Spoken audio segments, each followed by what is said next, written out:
services de santé aux réfugiés qui avaient été coupés par le gouvernement précédent. Honorable chef de l'opposition, ils ne comprennent toujours pas qu'il y a une différence entre des réfugiés légitimes, les immigrants qui viennent ici légalement et les gens qui ont combattu aux côtés de l'État islamique. Mais je ne blâme pas le Premier ministre de ne pas comprendre et de ne pas y voir clair. Nous savons qu'il préfère signer des autographes. Alors j'ai une suggestion pour la leader du gouvernement en chambre. Étant donné qu'il aime beaucoup donner des autographes, peut-être qu'elle pourrait lui donner son chéquier et il pourrait ainsi signer des chèques pour rembourser les contribuables canadiens.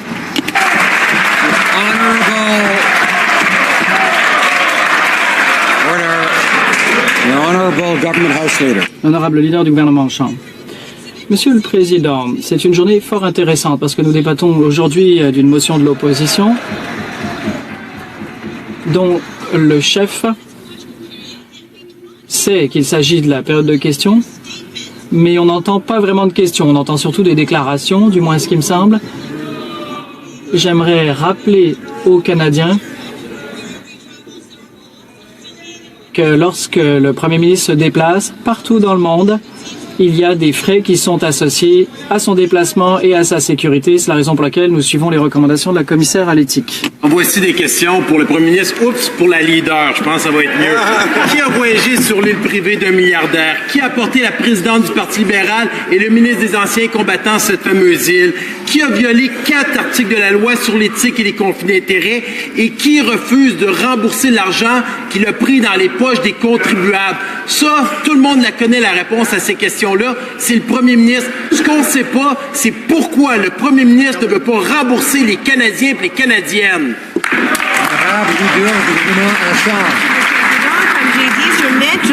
L'ex-commissaire a reconnu que ces dépenses sont engagées dans le cadre des fonctions du Premier ministre, Monsieur le Président. J'ai dit cette réponse en plusieurs fois et j'encourage le député d'écouter la réponse. C'est parce que il y a des dépenses qui viennent avec les fonctions du Premier ministre et l'ex-commissaire a aussi dit cela. Merci, Monsieur le Président. L'honorable député de Richmond-Athabasca. Des dépenses d'un voyage illégal qui n'aurait jamais dû avoir lieu. Et voici un commentaire que j'ai reçu pas plus tard qu'hier d'un citoyen de ma circonscription.